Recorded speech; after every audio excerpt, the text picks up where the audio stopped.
and welcome. You're watching News Central Television. I am Judith, a TB. Here are some stories making rounds beyond the continent. And we'll begin in the U.S., where President Donald Trump on Tuesday announced a major trade agreement with Japan as part of his administration's campaign to reduce the U.S. trade deficit. The deal comes ahead of an August 1st deadline set for countries to reach new agreements or face increased tariffs. Alongside Japan, a pact was also secured with the Philippines, bringing the total number of trade deals to 5 since April, including the United Kingdom, Vietnam, and Indonesia. The agreement includes a significant Japanese investment in the U.S. and a reduction in tariffs. Notably, the tariff on Japanese automobiles was lowered from 25% to 15%, boosting investor confidence. Japanese car makers Toyota and Mitsubishi saw shares jump while Tokyo's Nikkei index climbed 3.5%.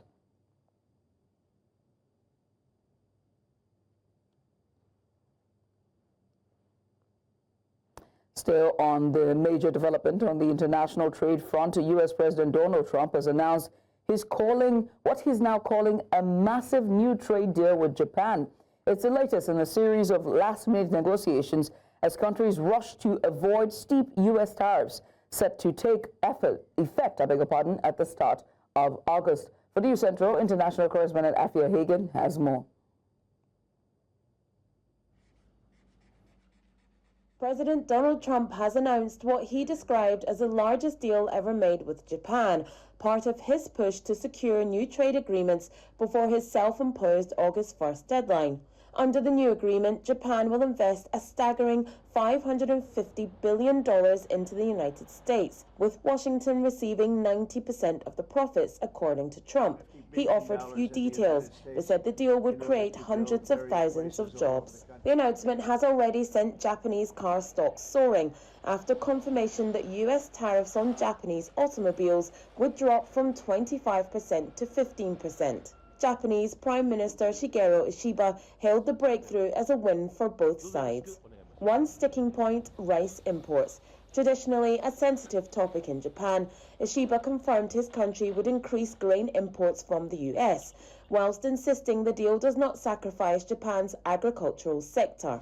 However, 50% tariffs on Japanese steel and aluminium remain in place. Defense spending, another pressure point from Washington, was notably absent from the final agreement. Japan now joins Britain, Vietnam, Indonesia and the Philippines in signing a deal ahead of the looming deadline. More complex talks with China, Canada, Mexico and the European Union are underway. With time running out, the race is on for more nations to secure deals or risk economic penalties that could disrupt global markets. There's still no details on how that $550 billion investment will be structured, but officials on both sides are calling this a major milestone. Talks with China are next, with negotiations expected next week in Stockholm. For News Central, I'm Afia Hagen. To discuss this further, I'm joined by Global Affairs analyst Ejike Okpa. Ejike, many thanks for joining us. What are the key components of the massive new U.S.-Japan trade deal, and how do they differ from previous agreements between the two countries? Well, I don't know how they differ. The point is that we have to deal with the current development. Because Trump put a pressure on these countries, and now they are all running to have a deal cut by the deadline. All it tells you is this is how leadership's supposed to work. How you have to stand for your country. Again, I've said this many times. We may be in a global village, but we still have individual countries, and it behooves every country to go and seek relationships and agreements that are going to make them, gain more. So what Trump has done, what Japan has done, is to recognize what side of their bread is better buttered, and that is the U.S. And that's why they're showing up, making that massive investment, and then getting a benefit of having the tariff lowered. So, and then other countries are jumping into the bandwagon. So So, anything previous doesn't really matter. It is now the current issue that we have to celebrate. And then, it's an agreement. Until the two parties honor those terms and conditions in the agreement, we really don't know. But, again, U.S. is a huge market. Whether other people like it or not, trade has to be on the basis of bilateral, not multilateral. As to whether it's going to disrupt the supply chain in the world, maybe so. No agreement in itself is perfect, but what happens is how countries that are feeling, affected respond to what is, current. We're looking at the numbers here in terms of the Japanese tariff. The tariff on Japanese automobiles was lowered from 25% to 15%, which have now boosted investor confidence. And now Japanese car makers, and that's Toyota and Mitsubishi, have now seen their shares jump. It makes me wonder about the America First policy and for allies or friends of the president, in this case Elon Musk and Tesla, and also him being the administrator of Doge. Where do you see this play for Elon and that administration? Well, I mean, Elon has to, talk about his own situation. He has to defend, the companies that are listed in his group of companies. But this time, we're dealing with Japan. We're dealing with the two automakers, and I'm sure this. A lot of the Japanese cars are made in America, and then even exported from America. And so that's what Japan did, and they saw that, hey, in order for them to remain viable, they're going to have their assembly plants in America, use American engineers' ingenuity in order to design those cars, because, cars made in America have better, standards and safety issues than most other cars made in other parts of the world. So Elon Musk is going to look at this thing, and then, of course, he's the guru on electric cars, and now that America is withdrawing the subsidy that supports electric cars, I'm sure he's going to come up with some other ways to make sure that his Tesla and the line of cars that he makes, are still very competitive or affordable to buyers. At the end of the day, what matters is how are the buyers responding. The government has to make money. Tariff is a revenue to the government. It's not a revenue to any particular company. It's revenue to a particular government. And so what America is trying to do with the tariff that they're putting in place is to make sure that the trade deficit is reduced. We're all going to have deficits somewhere or another, but then you don't want to let the deficit enlarge so much that it's costing your own GDP or making your own country, non-productive. I must say thank you, Mr. Ekpa, for joining us. Ejike Ekpa, the public affairs, or better yet, international affairs analyst, joining us live from Texas, the United States of America. We head now to the Middle East, where the humanitarian crisis in Gaza is worsening as severe food and water shortages grip the population following Israel's total blockade imposed on March 2nd. Residents are seen queuing at distribution points and charity kitchens while children face acute malnutrition. The blockade has cut off essential supplies, leaving the war-ravaged territory on the brink of famine. Over 100 aid organizations and human rights groups have sounded the alarm, warning that mass starvation is rapidly spreading. The escalating crisis has prompted renewed international concern. In response, the United States has announced plans to send its top envoy to Europe for talks focused on securing a ceasefire and establishing aid corridors to ensure critical assistance reaches civilians trapped in the conflict zone. Meanwhile, following growing international alarm over a worsening humanitarian crisis in Gaza, Israeli protesters have marched towards the defense ministry in Tel Aviv, carrying sacks of flour and demanding an end to the territory's food shortages.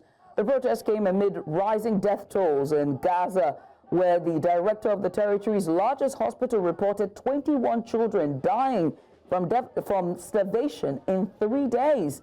Aid access has sharply declined since the breakdown of a ceasefire in March, with limited relief reaching civilians. As Israel expands ground operations, UN agencies accuse the military of targeting humanitarian facilities. With over 59,000 killed since the start of the war and nearly 90% of Gaza under evacuation orders or combat zones, pressures is mounting to open full humanitarian corridors.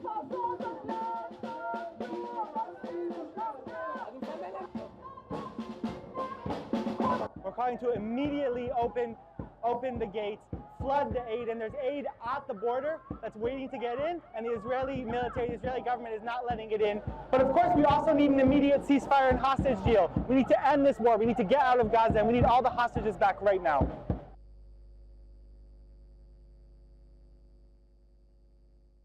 Still in the Middle East, Israel's President Isaac Herzog has defended the country's actions in Gaza, saying its military acted in line with international law during its 21-month war against Hamas. During his first visit to the Palestinian territory since the conflict began in October 2023, Herzog rejected accusations that Israel is responsible for Gaza's dire humanitarian crisis. Speaking to Israeli troops, he stated that humanitarian aid has been provided in accordance with international standards. According to a statement from the presidency, Herzog also blamed Hamas for attempting to sabotage aid deliveries and obstruct Israel's military campaign. His comments come amid growing international concern over the worsening conditions in Gaza and calls for restraint in the ongoing conflict. אנחנו פועלים פה על פי הדין הבינלאומי, שאנחנו מספקים הומניטרי על פי הדין הבינלאומי, שמי שמנסה לחבל בהומניטרי זה חמאס ואנשיו שעושה ספין על הגב של כולנו, כדי בעצם למנוע מכוחותינו לפרק תשתיות שעלולות לפגוע בנו ובאזרחינו. To Europe, where farmers from France's Occitania region have staged a protest outside the Green Party offices in Toulouse, opposing efforts to repeal the Duplom law, an agricultural reform aimed at reinstating a controversial pesticide ban in France, but permitted in other EU countries. Protesters dumped manure as well as scattered garbage and pelted the building with eggs, denouncing the push to ban the chemical, which they argue is vital for crops like hazelnuts and sugar beets. They warn that ending use of the pesticide would cripple domestic production and increase reliance on foreign imports grown under lesser or looser environmental standards. Now, this comes amid growing tensions between environmental groups and farmers facing tightening EU regulations amid global competitions. On manipule les gens, on leur explique que la loi du plomb c'est la fin du monde, mais si on arrête ce produit en France, sachant qu'en plus on obtient juste un délai de 3 ans, c'est pas... Mais si on arrête ce produit, ben, la production de noisettes en France c'est terminé, la betterave sucrière c'est pareil, et du coup tout notre sucre et nos noisettes, ce sera importé de l'étranger, produit dans des conditions dégueulasses, ça fera des milliers de kilomètres. Si c'est ça... Let's go on a short break. When we return, a French doctor warns against astamidride's health risks. After the break, stay with us.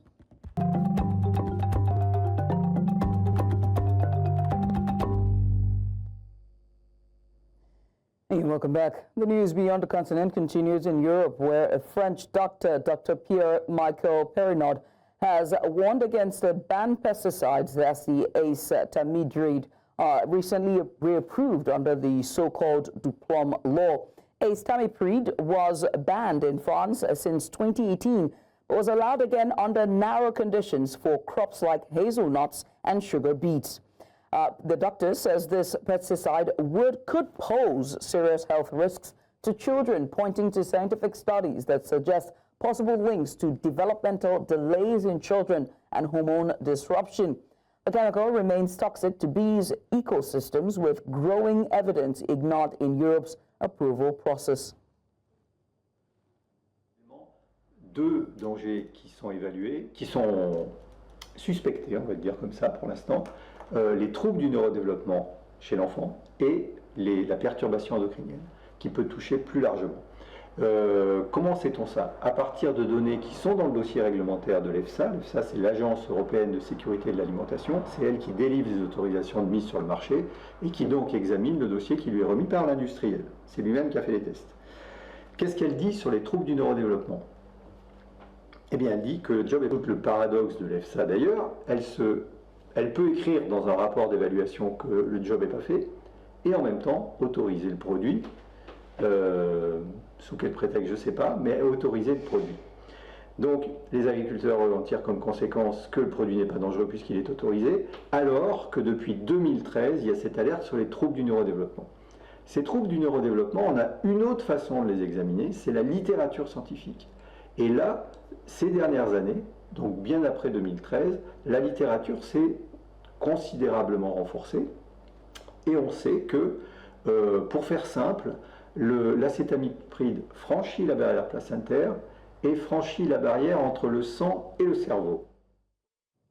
Germany is demanding solid assurances from the United States that it will receive swift replacement of its Patriot anti-missile systems should it decide to send 2 of its own units to Ukraine.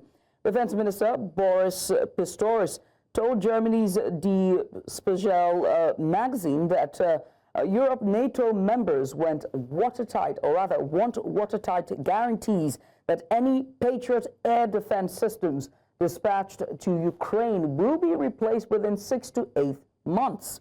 Speaking from Berlin, Minister Pistorius, he emphasized the need for clear commitments from Washington before Germany releases its batteries. This comes after U.S. President Donald Trump, alongside NATO Secretary General Mark Rutte, announced a new initiative for European allies to purchase U.S. weaponry.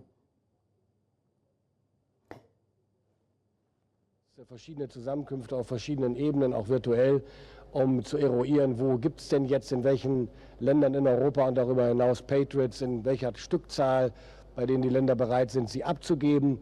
Wir haben Bereitschaft signalisiert, Norwegen und Schweden Systeme zu finanzieren, die Niederländer auch anteilig. Also es gibt Geld für diese Patriots, es muss jetzt nur noch die Patriots geben. Fazit, wir lösen mit diesem Gesetzentwurf eine Menge von Fesseln, die uns gehindert haben, noch schneller zu werden. Wir können uns jetzt wirklich darauf konzentrieren, worauf es im Interesse der Verteidigungsfähigkeit und der Ausstattung der Bundeswehr ankommt. Und unsere Soldatinnen, das will ich deutlich sagen, haben das verdient. Der Zulauf von Material nimmt an Geschwindigkeit zu, aber wir brauchen noch mehr Tempo. Und deswegen nochmal vielen Dank für die gute Zusammenarbeit. Die Bundeswehr muss schneller bauen können. Auch das gehört zur Verteidigungsfähigkeit. Wir müssen über die besten Technologien verfügen, in der Luftverteidigung, Satelliten, Drohnen, autonome Systeme und KI. Und das Ziel ist klar, die Bundeswehr muss technologisch und industriell stärker sein als potenzielle Angreifer. Abschreckung ist die beste Verteidigung und das erleichtern und beschleunigen wir mit dem Vorliegenden. Zurzeit liegt der Wert allgemein bei 15.000 Euro. Wir werden ihn auf 50.000 Euro im Allgemeinen erhöhen, aber gehen im Einzelnen auch noch weiter. Ich nenne hier zum Beispiel nochmal die Baudienstleistungen von 15.000 Euro auf 1 Million Euro und für andere Güter und Dienstleistungen auf 443.000 Euro. In the meantime, Ukraine and Israel are set to hold talks focused on the growing threat posed by Iran. Israeli Foreign Minister Gideon Sa'ar made the announcement during a joint press conference in Kyiv with Ukraine's Foreign Minister Andriy Sybiga. Now, Sa'ar said the two countries will continue in a strategic dialogue specifically addressing the Iranian threat. Meanwhile, Sybiga emphasized the importance of collaboration in defense technologies, calling for deeper cooperation between Kyiv and Jerusalem. Not only threatened Israel, it threatened regional and global security. It threatened Ukraine. We decided today to have a strategic dialogue between our ministries on the Iranian threat. Our actions against its weapons and technology contribute to European security and to the security of Ukraine. Iran must not be allowed to continue its nuclear ambitions. Ми мали сьогодні предметні переговори з широкого спектру питань: безпека, гуманітарна та економічна співпраця, розвиток інновацій та спільні проекти. Україна та Ізраїль мають значний потенціал у сфері оборонних технологій. Настав час реалізовувати його спільно заради безпеки та стабільності обидвох держав. To Poland, where the country's Prime Minister, Donald Tusk, unveiled a major cabinet reshuffle on Thursday in Warsaw, just weeks after his pro-European Union governing coalition suffered a setback in the presidential election. The stock stated that the new government will focus on ensuring security in a courageous and creative way, signaling a drive to restore authority and unity within his coalition. The reshuffle streamlines the government, reducing the number of ministers from 26 to 21. The most significant changes include the creation of 2 new super ministries. That's the Ministry of Finance and Economy, led by Andrzej Mondomonsky, as well as the Ministry of Energy, headed by Milosz Morsky. Pretty much all we can take from beyond the continent. Now, if you see anything out there and you're on the continent, make sure to send us your eyewitness reports to the WhatsApp number now showing on the screen. To follow us on social media, by the way, we're at News Central TV on all social media platforms. You can always watch News Central live. If you're on the continent, we're on DSTV channel 422. You can also find us on GoTV channel 23, Star Times channel 274. If you are beyond the continent, download the Avo TV app and you can watch us live on your smart TV. Or stream us live 24/7 on YouTube. Many thanks for watching. I am Judith at TV. Good night.